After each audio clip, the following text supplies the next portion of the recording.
Welcome to the Creating Wealth Simplified podcast. My name is Lauren Wells, here with my co-host, Chris Seveny. We're committed to providing you with the knowledge required to build wealth through real estate investing. Tired of consuming content about real estate? Stuck in analysis paralysis? Ready to do your first deal? As a member of our community, you will learn how to go from consuming content to taking that first step into the world of real estate investing. Our show is not about getting rich quick, but about providing you with the knowledge you need to take action. Join us as we speak with experienced investors who share action tips on how to escape the corporate world, start a thriving side hustle in the world of real estate, and go beyond your W-2 or 401k.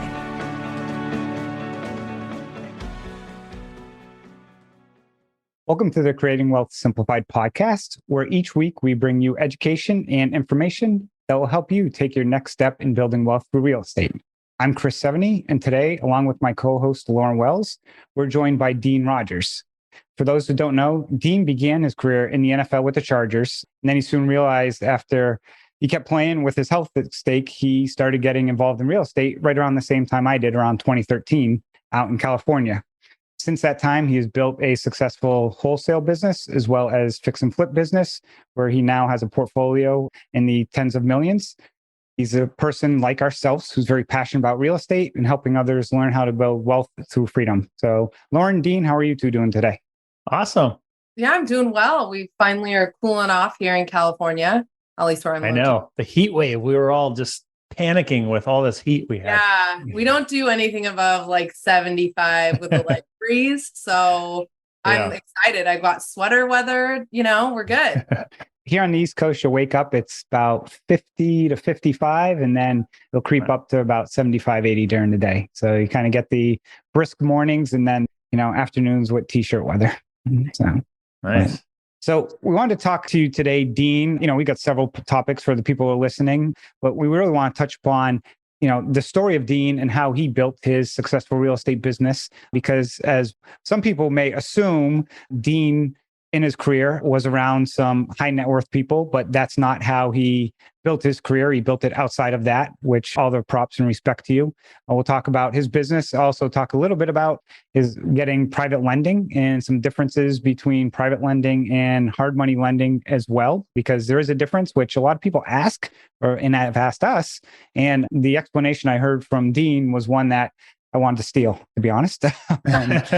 So Dean, thanks for joining us. And I'll let you kind of, tell us a little bit about what you got going on today, and then we can, work back to how you got there. Awesome. Sounds good. Yeah. We'll start with where we're at today. So today, gone through quite the journey. And I think the biggest thing that I preach to people is like, what got me here isn't some special story, like where I came from money, or like we talked about before we started the show. I didn't go to my NFL buddies and say, hey, Philip Rivers, spot me $5,000. I want to go start buying properties. It was just from being disciplined. And that's one of the biggest things I just keep preaching is it's about discipline. And what discipline does is it allows you to be consistent with doing the work, because using the analogy of sports, what allowed me to get to the NFL was being disciplined. It wasn't that I was the fastest. It wasn't that I was the strongest. It wasn't that I was, the first round draft pick. It was the fact that I was disciplined to put in the work every single day, whether my legs were tired or my tummy hurt or it didn't feel like it, right? Whatever it was, I still continue to put in the work. So where we're at today now, Chris, is like you mentioned, real estate portfolio of rental properties of about $10 million, and then active wholesaling and fix and flipping business of multiple seven figures. And man, I just love real estate, love talking about it. And we've built a team of 8 people now, several of which are, acquisition managers focused on that, an office manager, some supporting team members, and then my partner and I. So we're a team of 8. And just super passionate about connecting with other good people and growing my network. And, I've started a coaching program now because I am so passionate about it, and he kept having people ask like, hey, can you mentor me, coach me? And so I've been doing that as well. And it's just fun. I want to be doing and talking about real estate all day.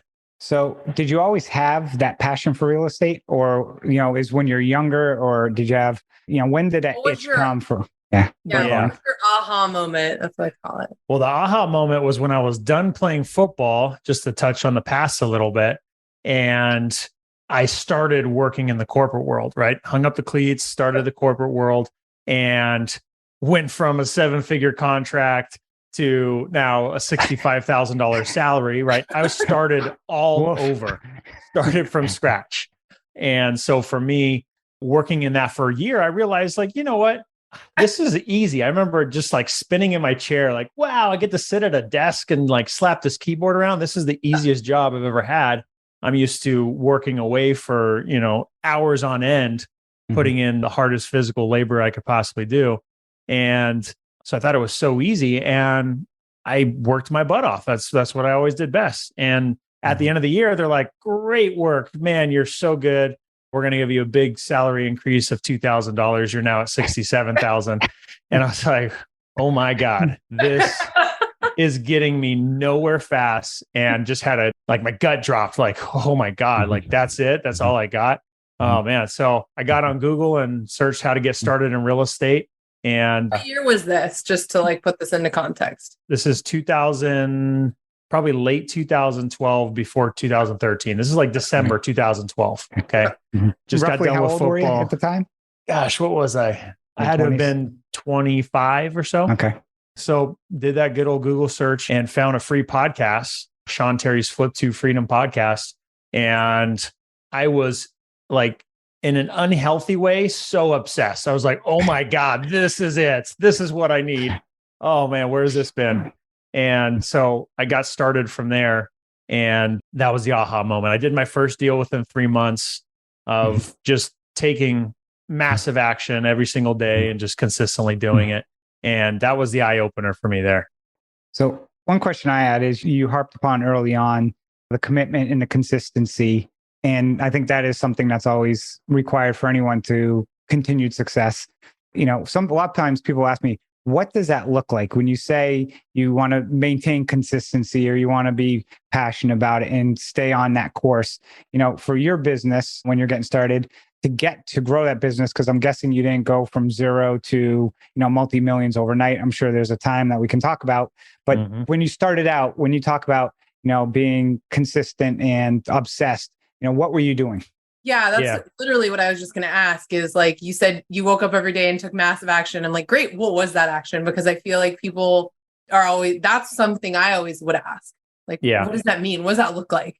Yeah. So it doesn't look too exciting from the outside because it's not super fast, right? I think that's one of the misconceptions that's probably sold online as the get rich overnight thing. And for me, it wasn't get rich overnight. And I haven't even had, some people have some stories of how, they made $1 million on one deal and stuff like that. I'm either playing too small or I just haven't played the right games yet, but I just consistently produce, multiple 6 figures a month and just keep doing it and keep doing it and keep doing it.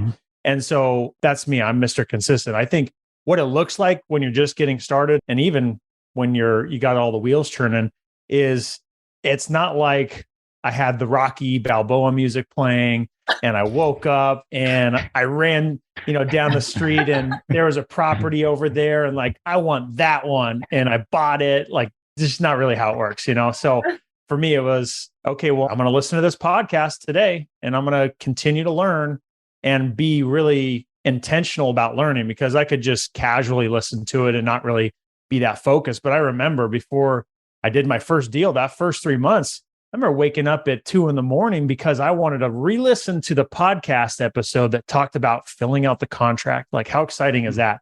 But I was so obsessed that, like, I knew it was really important for me to know word by word how to fill this contract out. And I didn't have YouTube to show me, like, click by click, typing it in. It was just a free audio podcast. So for me, I was listening and like pausing it and going back to the paper, writing it out on the paper, and then unpausing it to make sure, the free contract I downloaded from Sean Terry, I understood how to fill it out. So just by doing those little small things and continuing to add new things. Okay, the next was, well, how do I market to these people? That's the most important thing, is to generate leads or deals, which lead to deals.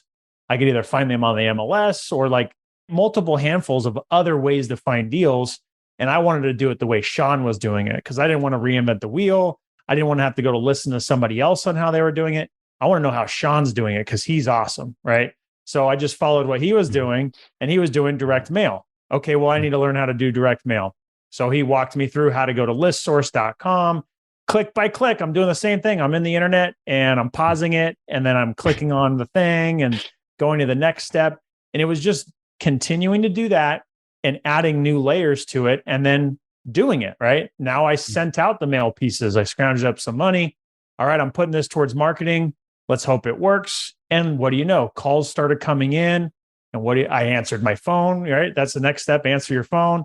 And then I just kept starting to work these leads, which turned into another deal. And then I reinvested it back into marketing.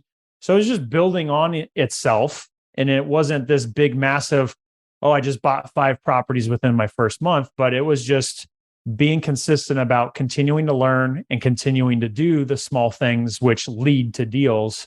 And along the way, learning the skills and continuing to listen to negotiation techniques and how do deals come together? How do you talk to the escrow companies? Just all these little things that are important that make a well-rounded investor. One of the things that resonates with what you just said, I think that people listening, if they're looking to kind of be more active versus passive in some roles, is you didn't try to do everything at once, meaning you would basically be like a sponge and try and absorb this information, but you also broke it down into pieces of what is important or pertinent that I need to learn or do now, and did that step by step. Because I think a lot of people will go and they'll listen to 50 different podcasts on the same topic. They'll try and get too much information, and then they just suffer from analysis paralysis, and they end up making no decisions or no movement because they're thinking they're trying to do something that really you don't do till you're about 3 years in the business, and they're trying to implement that in their business now, where they're missing those common, no pun intended, but the blocking and tackling of your business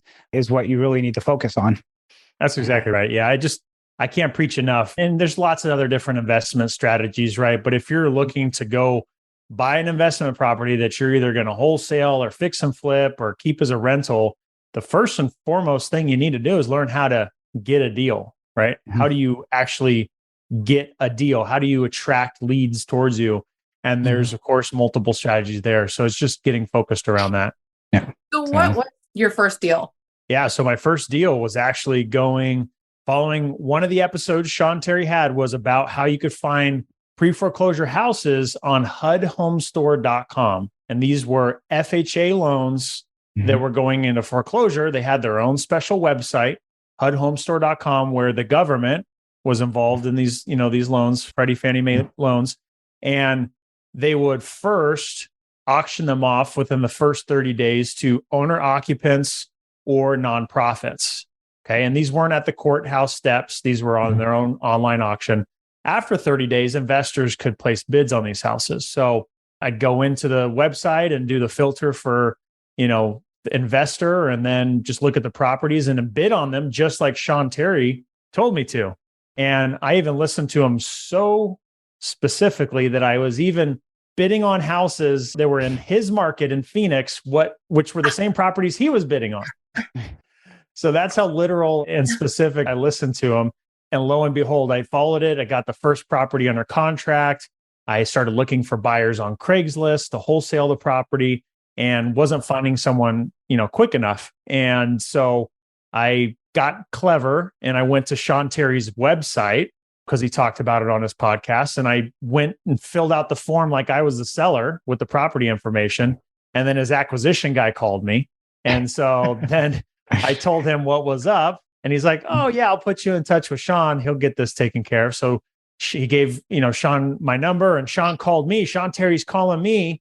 And now I'm like, a fanboy, getting all excited, just like the random, boy or girl who was standing outside the locker room wanting my autograph, even though, they probably didn't even know who I was. But I was, super excited. And he's like, oh yeah, man, no worries. I'll take care of it. So he got it sold within a couple of days, and boom, got the deal closed. We technically co-wholesaled it. And there I was closing my first deal. I'd say as part of that, though, one of the things that, again, resonates a little bit is you got the deal under wraps. it wasn't working for you. So you went and asked for help, essentially. You went to somebody and asked for help. And I think in real estate, sometimes egos get caught in the way of a lot of people, and they don't want to ask for help, or they want to take it on themselves and end up getting themselves in a lot more trouble down the line. Yes. So, it's interesting. Again, your first deal, basically you went and asked for help. And it's just something that I think more people should do as they get into this business. So. Chris, I love this topic because I was kind of the same way, even though I was, brave enough to do it then, right? I think a lot of people get trapped in they put it on their blinders, they're staying in their own world, they're kind of afraid, or maybe even, having a little bit of a fragile ego to ask for help because they don't want to be perceived as someone who doesn't have it together, or they're not doing that well, or whatever it is. And the thing I preach the most now is the quickest way to get success is to actually get help from those who are experienced, right? Sean Terry, the OG legend, that was the smartest thing I possibly could have done there. Otherwise, I would have probably remained stuck and maybe even frustrated and discouraged. But because I went to someone experienced who knew how to get it done, he accelerated my success in an opportunity that would have just fallen apart because I wasn't able to get it done myself. So I say to everybody new, go to the experienced person who's going to maybe even shorten that learning curve, help you get a successful deal done, and create a new relationship that's with someone who's experienced and make it more valuable for everyone involved. And that's just, there's so much value there. Have you worked with Sean Terry since? We did a couple deals. So we did a couple deals. And besides that, we haven't done any other deals beyond that, my first handful of deals. But I won't say that it's over yet because I just joined a mastermind that he's a part of. So there's, when I see him, I'm going to alongside of him now. Now I'm going to be alongside of him. Yeah, I'm going to be a peer. Yeah. Oh, there you go. Which was the whole colleague. Yes, right. So when I see him, I'm going to give him a big old hug and everything like that, which I'm sure he'll love, and start growing our relationship even more. Because there's just so many opportunities to work with other people. And that's what's exciting when you get around people that have the abundant mindset, is they recognize that there's enough deals for everybody. And there's an exponential factor when you work with other people who are driven, motivated, have the right values, that it actually opens up more opportunity than you could do it on your own. And I think that's what's so exciting as I've grown and matured through my career and done that and seen it really pay off, that when you get around others that are doing the same, it makes it so much more fun too. I'm still actually getting over the fact, is it more digest that, you had the contract and then you basically took like a 95% pay cut.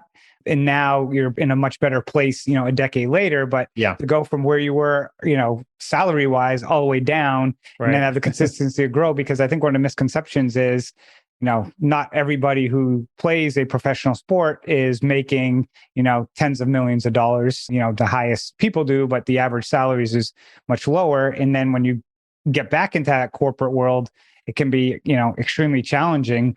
So from that growth, it's just very interesting. It kind of leads into where I wanted to ask next is, so, you started in this business and so forth.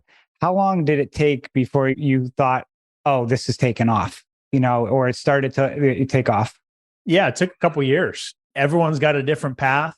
And that's one of the things that's hard in today's world, is comparing yourself to others. Your path might be faster than others. Your path might be slower. And there's so many different factors at play. It might be because of your effort. It might be because of outside factors that are out of your control. It might be just the opportunities and luck that kind of fell in your lap, right? There's so many different things that come into play. And for me, man, the first year I did, a handful and a half or so of deals, almost 2 handfuls, and they were great, and it was exciting. And I knew it was the direction I needed to go. And then my next year, my second year in the business, I opened up that year getting started in flips. My now business partner, I was now wholesaling deals at the time. And he's like, hey, you're really good at finding deals. Like, you want to do flips together? I was like, yeah, that sounds great. It's kind of the next thing I wanted to do. And funny enough, he was like, you know what? It's kind of getting slow here in Central California. You were doing some deals in Phoenix, right? You want to do some flips over there? You got some contacts and stuff? Oh, sure. Yeah, let's do some flips there. It's gone well for me so far. So we did all the rookie mistakes. Now he's a seasoned investor. He's got experience flipping and being very successful. And he kind of jokes that he kind of felt like anything he touched would turn into gold at that time because he was just on a super hot streak of doing everything perfect. So we kind of rushed into buying 6 houses within a month, right? Going back to the joke of, I didn't buy a bunch of houses. This is year 2. Okay. Beginning of year 2. And so we bought 6 houses right away. 4 of them turned out perfectly fine. We made money. And the other 2, which were the first 2 we bought, had all the rookie mistakes attached to it. We had bad contractors because we didn't validate and get the right references and do our due diligence thoroughly enough. Even though we met him in person, we're like, his name's good enough. We didn't like check references and do all that. The realtors we were using to help us locate the properties gave us bad comps. This side of the street, the houses were perfect. This side of the street, not so much. Didn't sell for the same value. And we were on the other side. So it was like all these combination of things stacked on each other to where we ended up losing $100,000 on those 2 properties. Like, talk about a gut punch of starting basically over, starting this new career, getting some success and some trajectory in the right direction. And then talk about taking some steps backwards to kind of have to dig myself out of now. Wait, on that note, this actually brings me to an interesting question. So when you were in your first year, were you still working a full-time job? Yeah. And when did you leave that job? Yeah. So I was there for still several years going and working through all this. Yeah. Okay. Yep. I feel like that's important for people to know because I think, like you said, you talked about people compare themselves to other people's journeys and progression. And, there are some people that leave their job super early on, whether that's because they, just ramp up so quick or whatever it might be, or they have family help or support, whatever it is. But I think a lot of people don't talk about how, hey, like I worked my job for like years before I went all in. Yeah. Chris is raising his hand. But yeah. Friday, 4 more days, 4 more days. So I have a quick question. Whose money did you lose when you lost $100,000? That's a great question. So I didn't have $100,000 to lose at the time. I just didn't. And so my partner and I, when he said, hey, you want to do flips? I'm like, hey, I'm not the big, guy sitting on money right now. I left my contract of 7 figures. I didn't leave with my 7 figures, right? So he's like, don't worry about it. I'll take care of it. You just bring the deals and I'll fund the deal. So we use a hard money lender, right? And he put down the down payment and I did the rest of kind of the sweat equity work type of stuff. So technically speaking, the money we lost was my partner's money, right? It was his down payment plus some on top because of the fact we were at a negative. So he was floating that money and now he was kind of faced, even though he didn't really ask me face to face, he was kind of faced with wondering, like, is this guy going to stick around and like pony up the half on this, or is he just going to peace out? Because that's a big gut punch when you're new to the game. And what did I do? I picked myself up. I got to work, started focusing on getting more deals. And that's what we did. The next year, just focused on, paying the bills and paying back my partner as we worked through doing deals back in our market, which is where we should have started anyways. And that was kind of a slow roll. I think that we maybe did 15 or so odd flips, that year and basically paid it back. And then after that, it was like, all right, we got a clear runway. Let's get to work now. And then, we scaled it to about 30. Next year, scaled it to about 50, then about 70. Then we scaled it to 100 and, took it to doing that many flips. And then we got to a point where we just felt like it was a law of diminishing returns. We'd have 20 flips going at a time and just like cranking on these things. And instead of like maxing out our profit, it felt like we were kind of chipping away at our profit because we were going over time, over budget. And my partner, he's a hustler, he's a go-getter, but he's not Mr. Detailed, organized guy who we kind of needed for managing so many projects at a time. And while I was working on marketing and acquisitions and closing deals, he was out running around going to projects and meeting sellers, right, in person if we needed to sign that contract. So yeah, then we decided to pivot, get into wholesaling. What year was the pivot? The pivot was 2019. So we were cranking on flips until then, and then realized actually in 2018 that I was on this hamster wheel. All this money was going out. to flips, and then it would come back in, and then more would go out, right? I felt broke all the time. If I had 30 grand in the bank account, I felt like, all right, we'll make it through this month. And that's 9 years. That was like what, 7 years into it? Yeah. Yeah. 6, 7 years. Yeah. And so Again, I realized, I just like to contextualize all of this for people. Yeah. Yeah, exactly. So, and by the way, I had another boo-boo along the way too. So as I was going through in 2000, I want to say 17, I just got out of this hole. Now we're cranking, we're making some money. It's like, all right, life is looking bright and beautiful. I'm ready to take things to the next level. So I'm living in San Diego, right? I had actually, when I started corporate, moved up to San Francisco. I moved back to San Diego, and I've now got a community investors here too. And I'm thinking, man, I want to invest here in San Diego where I'm living as well. And so there was someone in the community who, to cut to the punchline, was basically a wolf in sheep's clothing. Like, he was working with a lot of other people in the community that everyone knew, liked, and trusted. But he was slowly but surely like building this Ponzi scheme of taking people's money, putting it on a project, and then saying, he had it recorded and it was secured. And then he'd borrow other people's money and do all this crazy stuff.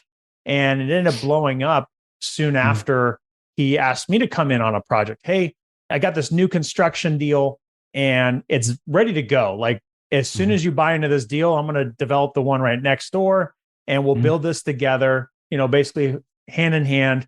And here's what the numbers look like. Everything is in place. Plans, permits, everything's approved. And the short version of the story is, day one, I bought it. It was all a lie. It started to unravel as I started to call the architects and the civil engineers and the hard money lender that was in place. It was all just a total S storm, and all fell apart. And I had to fix all these problems of these people that were unpaid. And I ended up losing $187,000 on that one deal. And I didn't move one piece of dirt.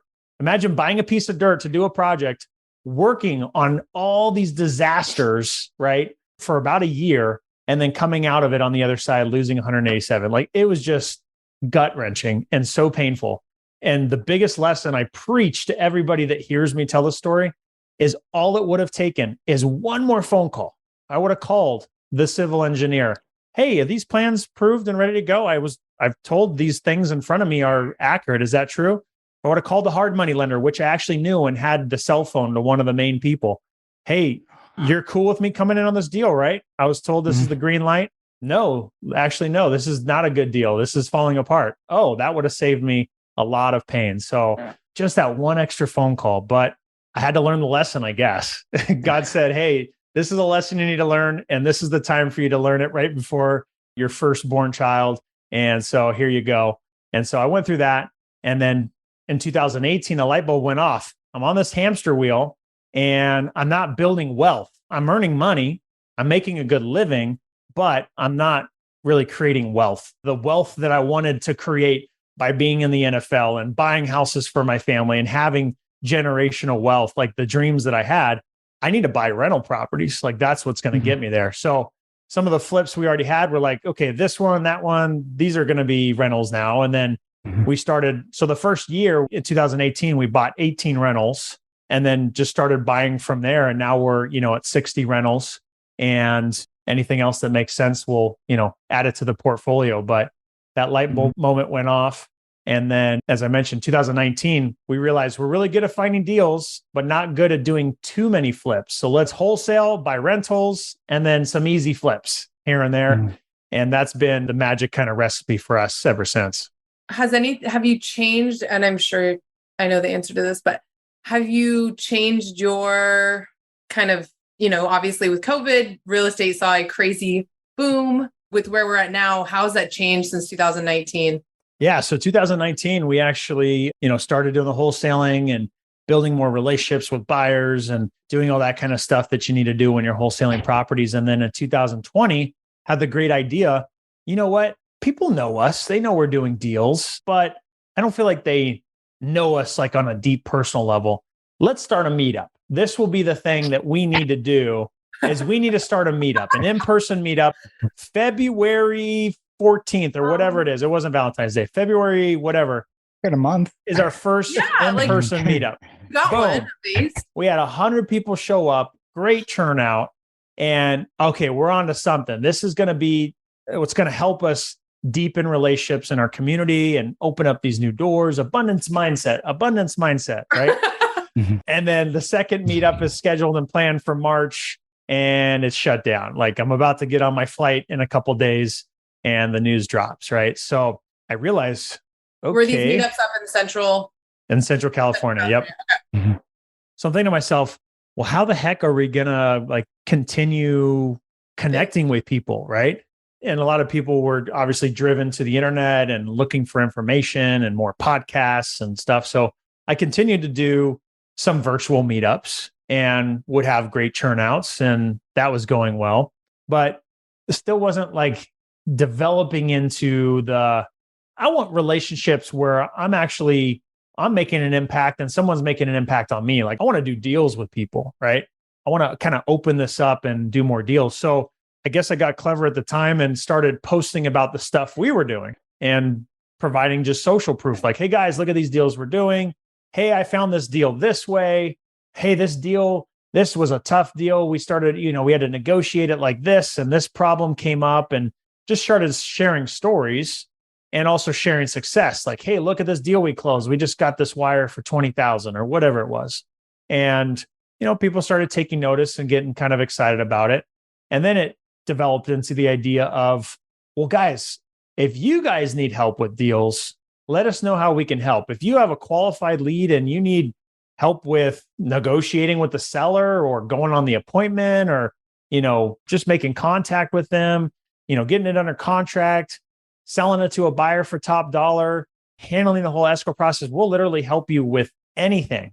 And we'll split it 50-50 with you. Like whether you're brand new or experienced, we'll just help you get this deal done. We'll maximize the deal by negotiating it really well, selling it for top dollar, and making sure it doesn't fall apart in escrow. And people started getting excited about that. And slowly but surely, it wasn't a landfall, but people started reaching out and asking for help. And then I would show online, hey guys, look at the success we're having with other people. Look, we just closed this deal and made 40,000. We each made 20. Like, this is super fun. And then it developed into, I love sending friends money. Like, I'm making new friends. And how cool is it when you send friends money? And then it turned into friends with benefits. So I started branding it Friends with Benefits, and people loved it. Awesome. Like, everybody laughs about it. You get one of our company mugs if you close a deal with us. I'm actually not wearing it, but I have a shirt that says Friends with Benefit on the back, and people love it. So now you're in the friend zone until we do a deal. And then if we do a deal, we're friends with benefits and you get a shirt. So people absolutely love it. And it's just fun to talk about. So now we have people like reaching out to us. Hey, I want to do a friends with benefits deal. How can I get one of those shirts? I'm like, you got to earn it. And so that last year alone, it added $1 million of revenue to our business just by branding that and talking about it on social media. Remember, I'm a virtual investor. I'm not physically there shaking hands and rubbing shoulders at escrow with people. Like, I'm just here online talking to people and telling them what I'm doing. And that in itself added 7 figures to our business. And I feel like the sky's the limit. Like, we're just still barely scratching the surface. And like I said, doing deals with other people and having that abundance mindset is so much fun, because now these relationships are that much more meaningful, that much more valuable from both sides. And it all stemmed from the standpoint of like, let me add value to other people and not necessarily expect anything in return, but let me just add value to people. And as people come and receive, they end up reciprocating too, because they want to give value at some point in time. And that just becomes like a super beautiful, magical thing that is really rewarding. I'm just laughing, Lauren. I'm just visualizing you speaking on the phone with like an investor who's like 85 years old and telling them about our friends with benefits. Yeah. I know. Like, we have a very different target audience over here. Yeah. Well, one of our guys who we've done multiple deals with and just closed a $50,000 deal 2 weeks ago. He said, he loves wearing the shirt, but his grandma will kind of look at him funny, like, what's that all about? But besides that, like, people love it. And I'll wear it, just out in public, and people will just stop me and be like, yo, what's this all about? It's kind of an attention grabber. It's become fun. So Just curious now, based off of, post COVID, you've started doing some, you've got a course, some mentoring training. As things kind of, the dust starts to settle post COVID now, with interest rates, creeping up or exploding, some would say, and, talks of some softening and so forth. Are you changing anything as part of your business, or kind of you just seeing what happens and somewhat reacting to it, or what's great your next question. steps? So for us, I think we're fortunate to kind of be out ahead of everything because we're on the front lines talking with sellers. We're seeing how they're reacting. And then we're also on the, kind of the second line of people with the buyers who are buying deals from us and seeing how they're reacting. What's their sentiment on things? And I'd say generally speaking, people are being a little cautious, but they maybe at this point where we're at right now have also seen that the sky hasn't fallen. So, you know what, like, hey, I'm going to be conservative. I'm not going to be the prior real estate market kind of stage where everybody was just thinking it's going to the moon. And so people are being a little bit more cautious. And so for us, when we go through our analysis, we're just going to be conservative on what we call our ARV, the after repair value.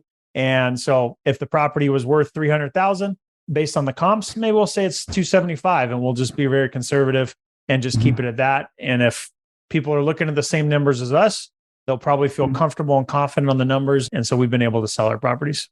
Go ahead, Lauren. You look like you're going to. No. Oh, I just didn't know if we were going to circle back to the hard money lending versus private lending. Yeah. So I wanted to circle back on that a little bit because I did hear when you were speaking on another podcast, you were talking about some hard money lending and private money lending and what your preference is, why, and explaining that. So I'd love for you to share some of your experiences in dealing with that.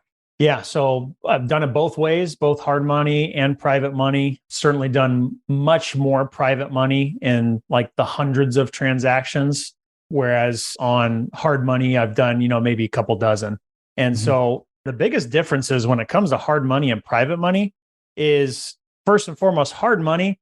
It's an actual institution. It's an organization that was created both around, law and its intent from day one to lend money to real estate investors. So it's actually a beautiful thing. It's like actually easy. You don't have to awkwardly ask, hey, are you maybe lending money? It's like, no, that's what they do. They're looking for more of you and they want to lend you their money because they borrowed it from someone else, right? And they might be giving them a nice conservative preferred return. And then they'll go lend that money out and charge a little bit more and charge some points for administration. And so they can make a buck. And so it's awesome, right? Hard money lenders are great. The only thing with hard money lenders is they're an institution, they're an organization, they're more corporatized in the fact that they have a process they need to go through. They take it through an underwriting process, they review your deal, and they have a big stack of paper that you ultimately have to sign, promising that you're going to pay them back. Otherwise, you're in big trouble, right? And so, hard money lenders are great. It just has a little bit more rigor to it in the fact that you have to go through their process, which in most cases means it might take you a couple weeks to close escrow by using a hard money lender. Okay. So which is generally speaking, still pretty fast. But in terms of a private money lender, what's so beautiful about a private money lender is this is someone who has funds that wants to invest their money as a passive investor. Okay. They want to place their funds into something and they want it to be something that's secure and something they understand, right? What are their options? They have retirement accounts, they have the stock market, they have assets like crypto, which you could say is kind of like the stock market, but there's also real estate, which is a tried and true investment, something physical you can see. Okay. It's not a paper asset like stocks, which can, drop to zero overnight. And it's something that people understand. Okay. Because everybody knows it, lives in a house, and it just makes sense to them. And like banks, that private investor still secures their investment against the property. Okay. So the mortgage you would get against the property and shows up on title that the bank has a mortgage is the same thing that a passive investor would do and the same thing that a hard money lender would do. So if like and trust somebody as a private money lender and see that, let's say Dean is flipping houses, well, if Dean can give me 7 to 10% return. Well, that's a really good return. And now that sounds like a good investment for me or for them, where they can tie their money to the property and get that passive return. So they're not going to take on the risk of having to flip it or do anything like that. Mm-hmm. And for me as the borrower, I have so much more flexibility now, because it's just like me calling you, Chris, and saying, hey, do you have $200,000 you want to put on this property? I'm ready to close tomorrow. The escrow company puts the paperwork together and sends it over. And if we both sign it and you send your money, we can close that quick. I mean, we just closed escrow a week and a half ago in 24 hours using a private lender, which that wouldn't be possible with a hard money lender. So ultimately, a private lender is just a person like you and me that has money and wants to secure it against real estate and get that return. And that just, for me as the borrower, creates so much more flexibility. I mean, some of my lenders, I might have had an initial conversation with and built a relationship, but now I just send them a text message. Hey, I got a property. I need to borrow $200,000. Are you good for it? They're like, yeah, sounds good. Just connect me with escrow. And that's it. Like they don't even necessarily want to know the address or like the numbers on it. Like they're good for it, So that's the power of building those relationships with the private lenders and the flexibility it creates for you. So I was going to ask, with the private lenders, how did you source them? You know, did you meet them at, didn't meet them at meetups, and it was during probably COVID for some of them during that time. So just curious, what advice would you give the people, or how did you meet your private lenders? Yeah. So back in 2014, I'm doing my direct mail marketing, right? I'm getting started in the business, and my partner asked me if I want to do flips. And I'm like, well, I don't really have, money available at the time. And quite honestly, I didn't really understand the whole private money, hard money thing yet. I was just focused on wholesaling. Didn't even really know about it, but I was just starting to learn a little bit about it and understood that you could buy houses with none of your own money. You could actually use other people's money, OPM, and, insert it in private lender.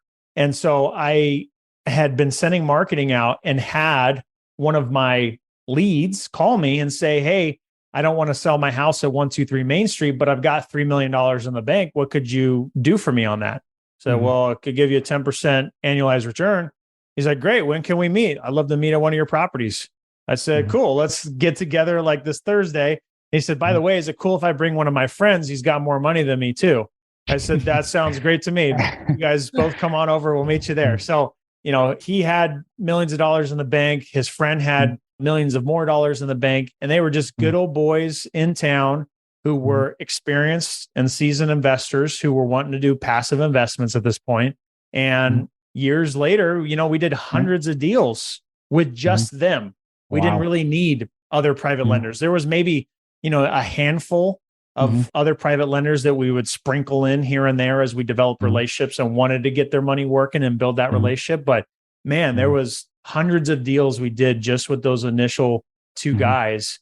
And that's just the power of private lending. I mean, think about all the other things you can do if you have access to money in terms of other types of deals or just doing the next one. And so that was a huge opportunity and was a blessing. Out of curiosity, you mentioned direct mail. How much were you spending a month on direct mail? Out of curiosity, if you remember roughly? Yeah, when I got started, it was $1,000 a month type of a deal. Okay.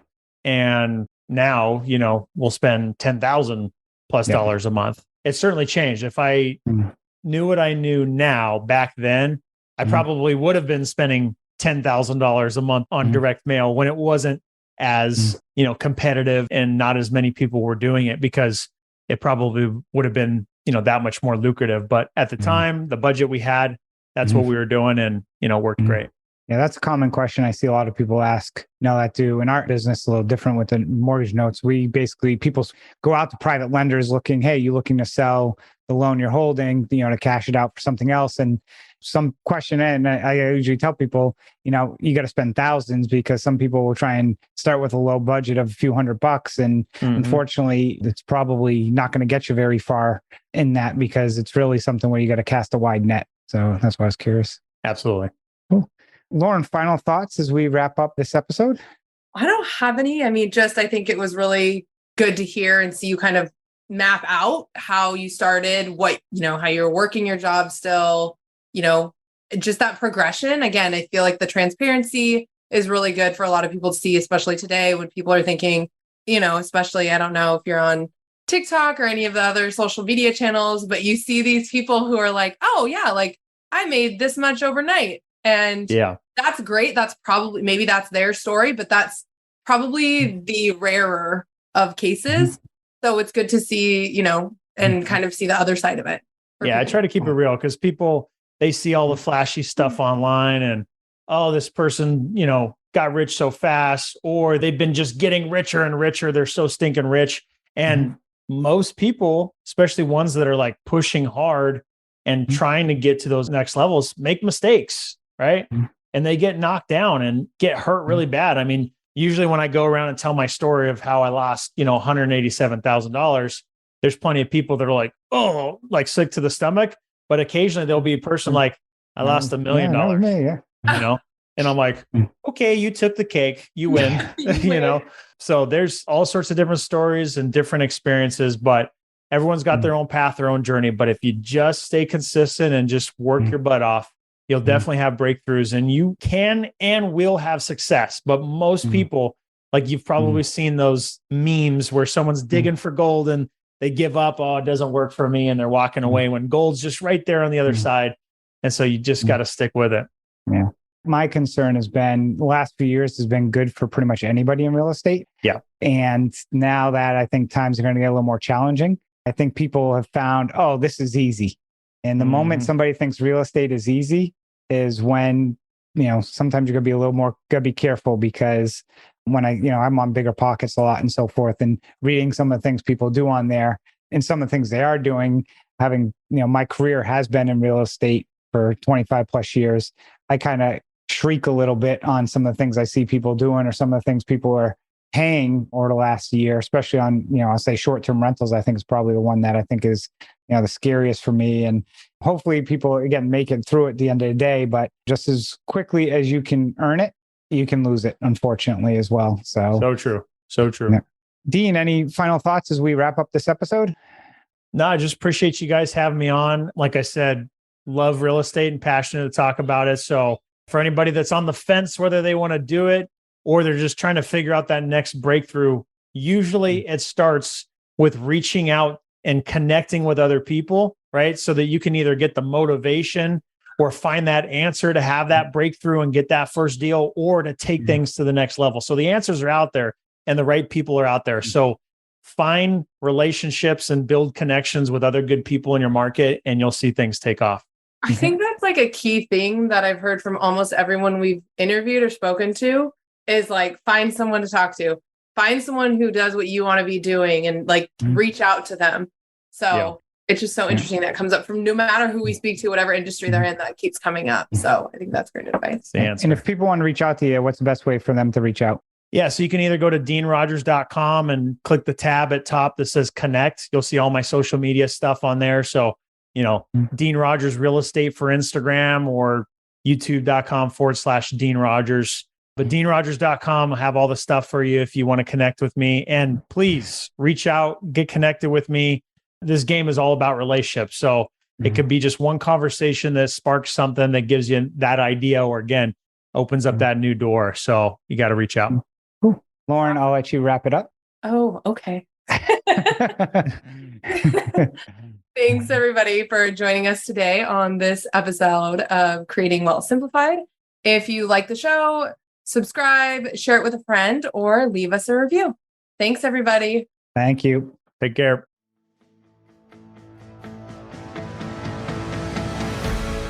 Thank you for joining Lauren and I on this episode of the Creating Wealth Simplified podcast. Each week, we bring you expert education, experience, and information in a digestible format to help you identify investment opportunities so you can build wealth through real estate and take action toward your financial goals. Enjoy the show, share with a friend, or subscribe to the show and leave us a review.